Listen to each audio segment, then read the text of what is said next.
Hello there, this is Matt. Once again, welcome back to another video. For those interested in requesting any type of videos, topic, a reaction, a commentary, a review, movie review, re-review, video game let's try, or a full playthrough, whatever the case may be, PayPal is usually the best bet, or join my Patreon. Both links are down below in the info box. And this is for the film Contraband from 2012. And to be perfectly honest, I'm kind of sitting there going, what am I going to talk about with this movie? Because it's a film that does have some recognizable people in the cast. I guess it's a remake of an Icelandic movie. I guess the star of that original film directed this movie.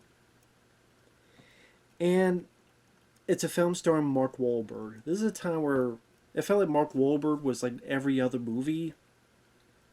So there's Mark Wahlberg and the other guys, which I like the film. Did it need to have Mark Wahlberg? I don't know, but I like the film. But he was in Lone Survivor. He was in Ted, and then later Ted 2. He was in Patriots Day. He was in the later Transformer films that Michael Bay produced. The last two or so that Michael Bay directed. Not produced. Directed. They did the Ninja Turtles he produced. But was it Age of Extinction? And what was the other one? I forget the titles. But then the last two that Michael Bay directed, Marky Mark was in them. It just felt like everywhere there's Mark Wahlberg, Mark. And there are films of his I do like him in, including The Italian Job, which honestly, you could watch that over this if you want to see a movie about a heist. That one was a much more fun, entertaining excursion than this movie.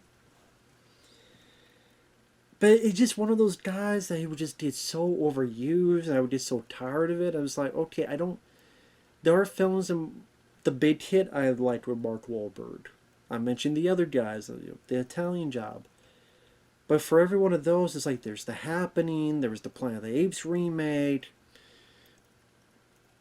or, again, the Age of Extinction, whatever the other film was called, that you did with Michael Bay.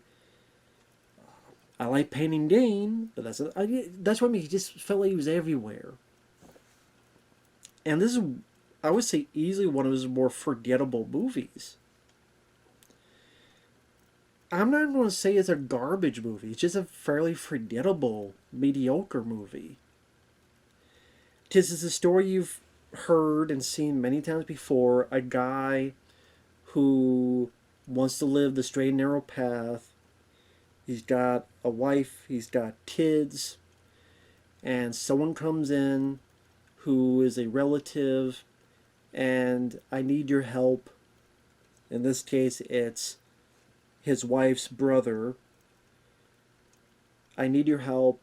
I owe these people money. They're going to kill me if I don't. Mark Wahlberg goes to the guy, and you know what's going to happen. He's going to have to come back into the game, into the business. In this case, the smuggling business. So Mark, his wife's brother, and a group of other people, they get on the ship. They gotta go to Panama, and they gotta get this counterfeit money. But then the money's not that great, so they gotta go to this other guy, and then other things happen. There's some betrayals back home. It comes off as fairly familiar. And there were reviews saying that it has some good action scenes. I have no idea what they're talking about. There's barely any action scenes in the movie. There's a bit where you're on the ship and it's going haywire and the ship kind of swerves and barely hits the harbor, kind of stops when it's close to it. There's a bit where Mark Wahlberg and some one other guy has to go with this other guy to deal with his armored car, and there's a bit of a shootout there. There's a bit where they get the van with the counterfeit money that you gotta get back on the ship, but then it's heading for dear life and they almost fall, but they don't.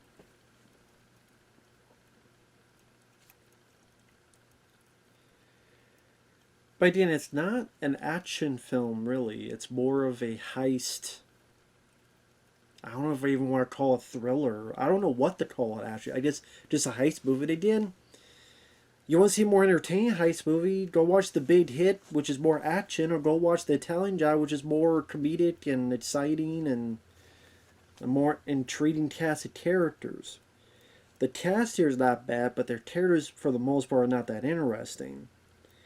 You got Marty Mark, who's the Funky Bunch. You got his dad, you see a couple scenes with William Lucking, who I remember as Colonel Lynch in the A-Team TV show, who's in prison. His wife is played by Kate Beckinsale, yes, from the Underworld movies, the Tall Recall remake, among others. Kate Beckinsale. The bad guy that they owe money to is Giovanni Ribisi, who has this really awkward southern but high-pitched accent, which I don't think works for him. I know it did for other people, but for me, I just thought it sounded ridiculous. Hello, I don't even know how you say it. It was like, hey, high pitch but redneck, very trailer trash redneck but high pitch. Hey there, this is Giovanni Ribisi. I need you to go do this dinner over there. Here.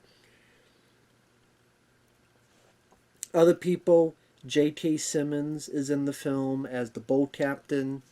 He's one of the few I got a few chuckles out of as kind of this over-the-top gruff captain that gives Mark Wahlberg crap. But he's in it from time to time. Lukas Haas, who was in the movie Witness with Harrison Ford, he was the little boy in that. He was in Mars Attacks. He's one of the folks on Mark Wahlberg's team. Ben Foster, who's a good actor, he plays a confidant for Mark. Spoiler alert, you find out he's really working for Giovanni Ribisi. He's really the one that kind of set this thing in motion. If you think there's going to be some big action scene or some big shootout scene between Mark Wahlberg and Ben Foster, it's not that kind of movie, so you don't get it. And I'm also sitting there going, can Ben and Mark switch roles? Like, if Ben Foster was the lead and it was him we were following, I would be a lot more intrigued. Because there has been enough Ben Foster starring in movies. I like Pandorum. I think he was the star of that Warcraft movie, I believe. But again, there has been a whole lot of movies Ben Foster got to star in, sadly. So, again, that would feel a bit more intriguing to me.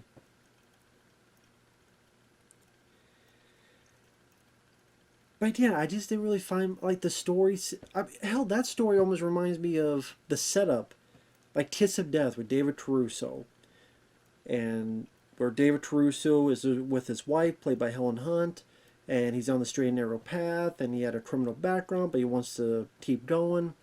But then a relative comes by. I think it was David Caruso's relative. And please do this for me. They're going to kill me. He doesn't want to do this, but he wants to help out family, or in this case, help out his wife's family. But then goes in, and things go haywire. But the twists and turns of that felt a bit more interesting. The cast had a little bit more meat to their bones. David Caruso was a bit more of an intense lead performer than Mark Wahlberg.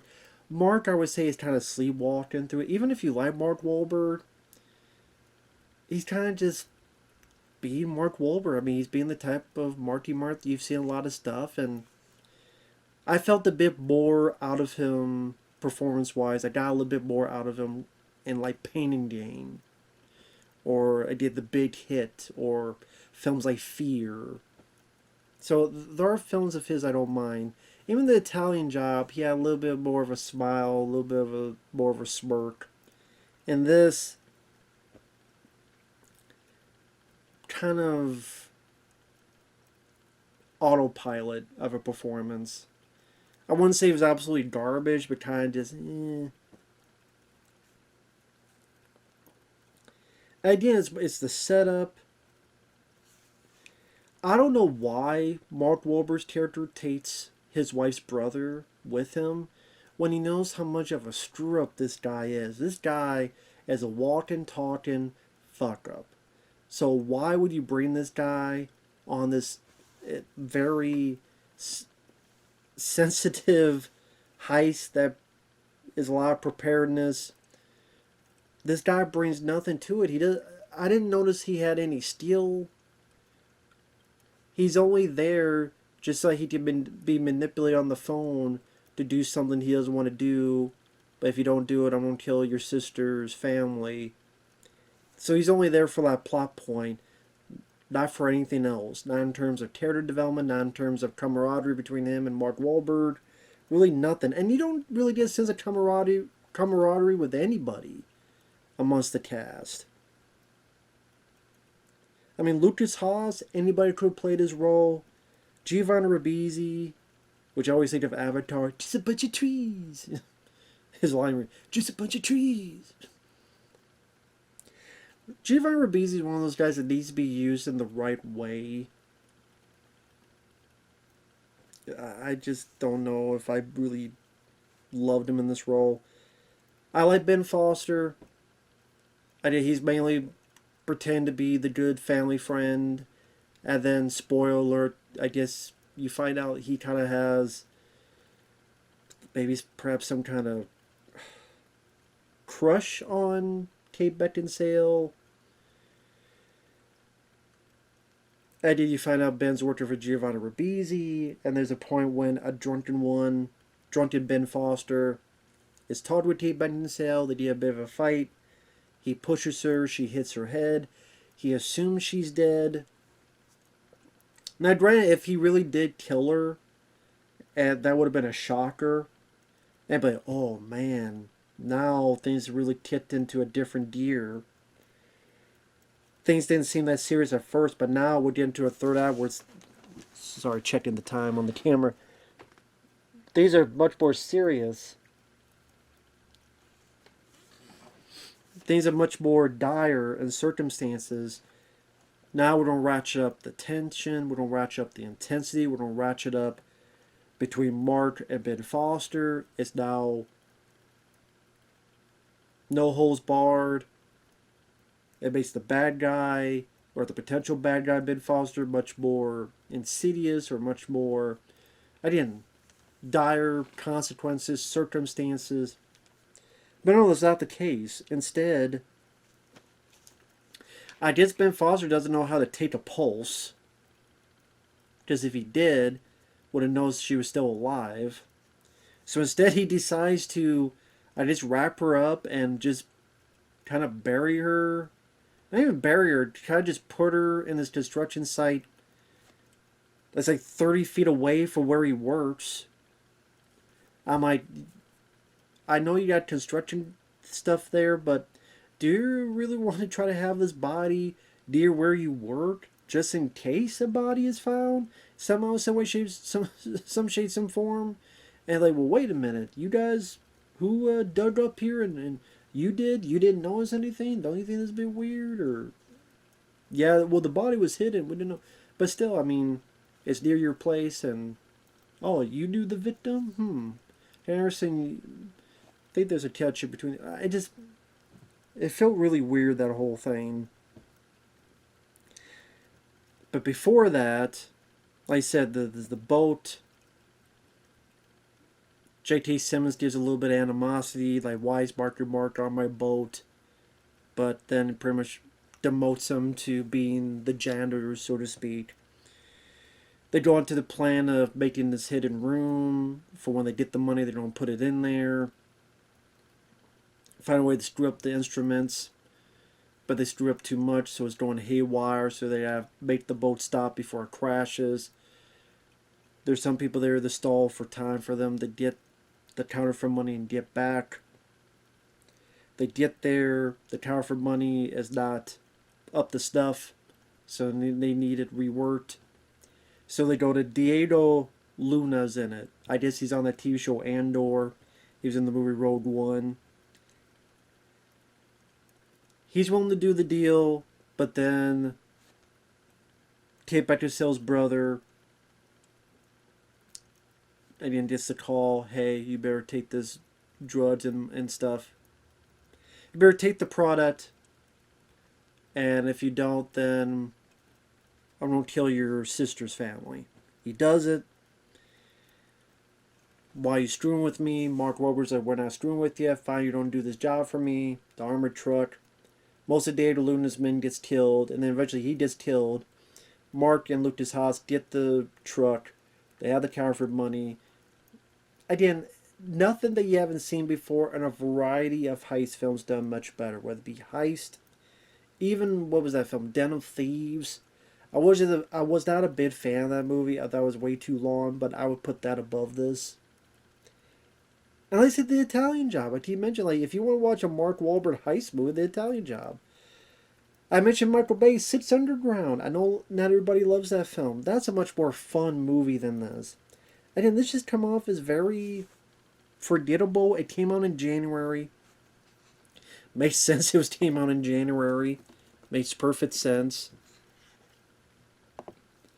And when it came out, it cost $25 million and made some money. I mean, it made, let me double check, $96 million worldwide. I want to double check on how much it made in the U.S. $66 million in the U.S. So think of it, it's a $25 million budget. It made over $66 million, almost $100 million worldwide. That is a box office hit. So, granted, it's a hit that no one remembers, but it was a hit. So go figure. And it gets a respectable rating on IMDb, a 6.4. So there are people who do like the film. I guess if you're a diehard Mark Wahlberg fan, then sure. Maybe you feel it's okay, it's alright. And for me, I feel like I've seen this film a dozen times.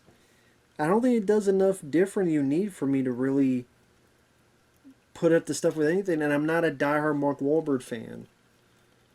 Like I said, there are films he's done that I've enjoyed, but just, like if I go through his filmography. Actually, before that, let me get through the film. They get back.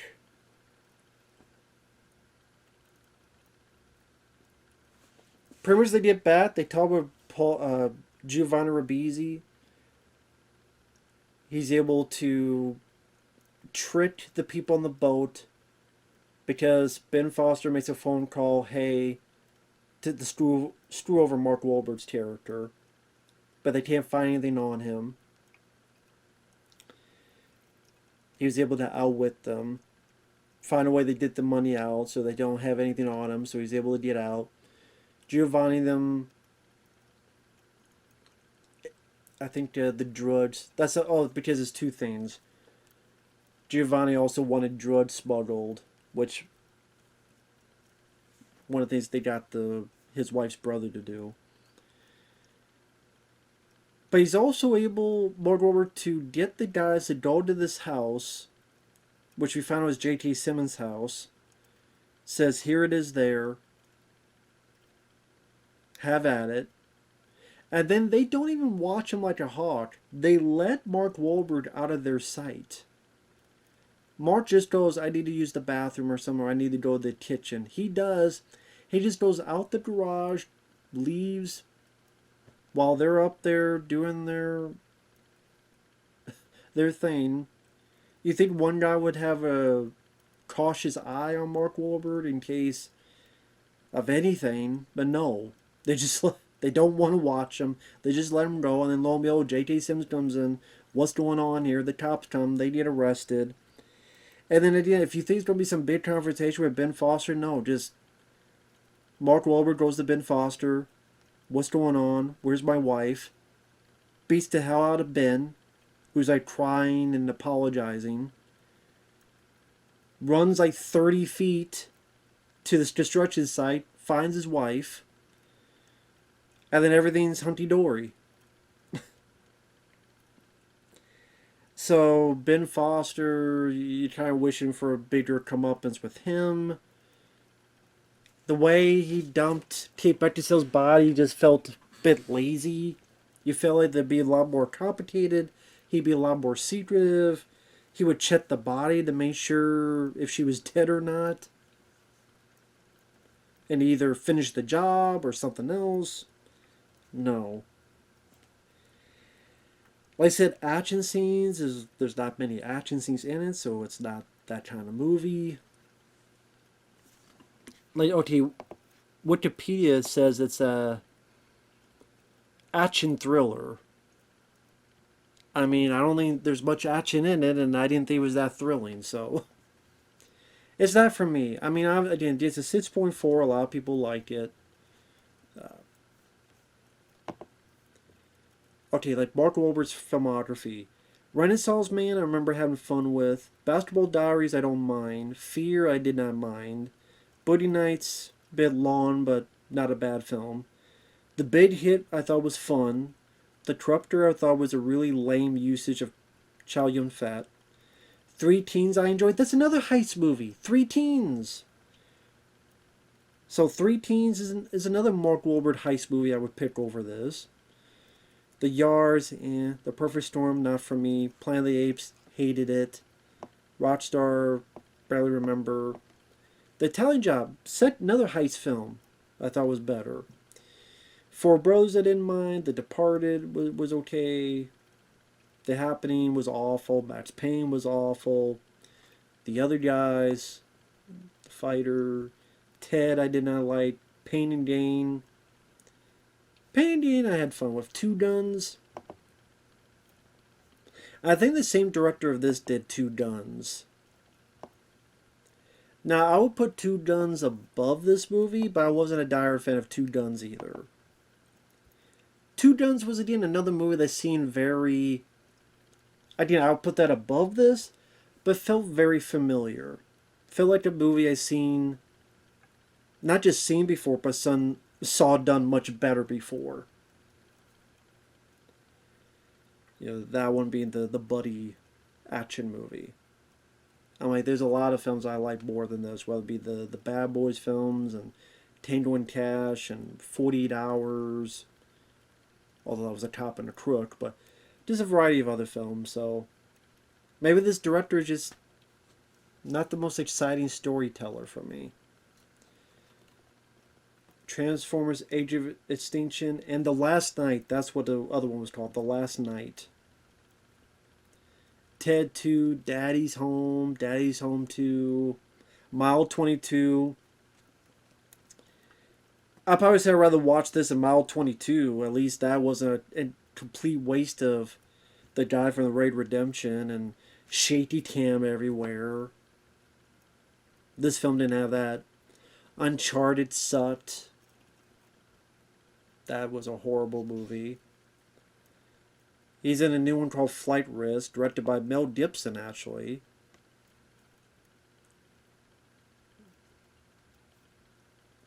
Sadly, Mel Gibson's not starring it, but he's directing it. That's interesting.